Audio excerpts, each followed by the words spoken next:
Kia ora, ko Sharon Holt tōku ingoa.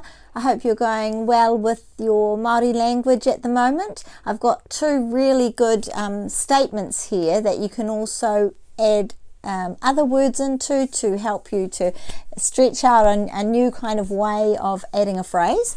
So this one is he pātai, and pātai means question. He pātai pai, and that's good. He pātai pai tēnā, and that means that's a good question. And I really like that phrase. I particularly enjoy it. It's a relatively easy one to pronounce. He pātai pai tēnā, or you could just say he pātai pai, a good question. He pātai pai tēnā, and we could change this pātai word out to something else. So this one is that's a good idea, or that's a good thought, or that's a good way of thinking.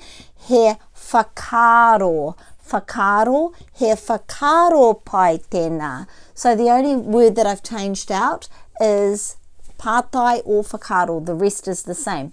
So you could also, if you wanted to say that's a good book, he puka puka pai tēnā. So if you want to say that's a good something, you just say he something pai tēnā. And I thought that would be a really good one for you to think about for this week and add to your kōrero during the day. If somebody asks a good question, you can say he pātai pai tēnā. That's a good question. And just translate it maybe once or twice and then use it. And if people want to know what you mean, they can always ask you. Ka kite.